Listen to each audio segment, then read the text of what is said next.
أيلول سبتمبر 1969 مجموعة من الضباط يقودها الشاب معمر القذافي تطيح بالحكم الملكي وتصدر بيانها الأول معلنة ليبيا جمهورية عربية تسير في طريق الحرية والوحدة والعدالة الاجتماعية.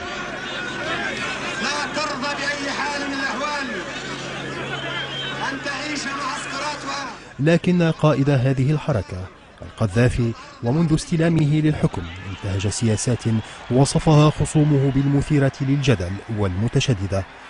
خاض حروبا مع جيرانه منها حربه القصيرة مع مصر في العام 1977 على خلفية الموقف من العلاقات المصرية الإسرائيلية، وواجه الغرب مقيما علاقات مع منظمات مسلحة من شتى أقطار العالم، ليتعرض منزله في طرابلس في العام 1986 إلى ضربة جوية أمريكية على خلفية اتهام واشنطن لليبيا بتفجير مرهى لبال الليلي في برلين.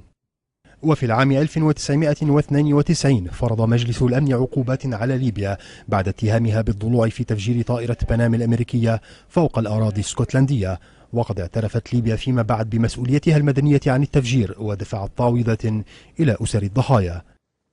إلا أن القذافي أعلن مطلع هذا القرن تغييرات في سياساته الخارجية، مبديا انفتاحا على الغرب ومتخليا عن البرنامج النووي الليبي، ليتوج هذا المسار بإعلان مجلس الأمن في العام 2003 رفع العقوبات عن ليبيا وبعودة العلاقات مع دول غربية كبرى.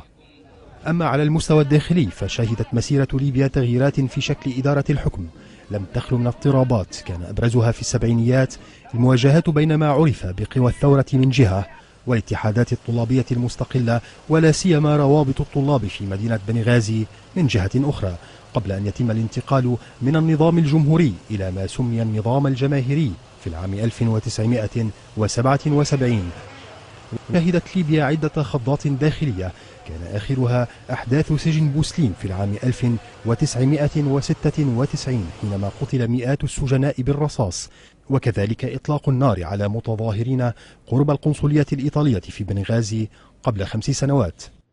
ظل القذافي يقود ليبيا لا بصفته رئيسا وإنما قائدا للثورة، وظهرت وجوه جديدة من النظام تحدثت عن الإصلاح، منها نجله سيف الإسلام.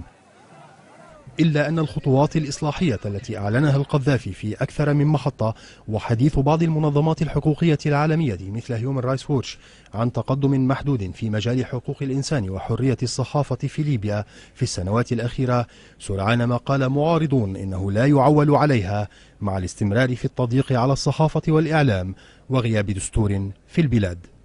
وائل الحجار، BBC.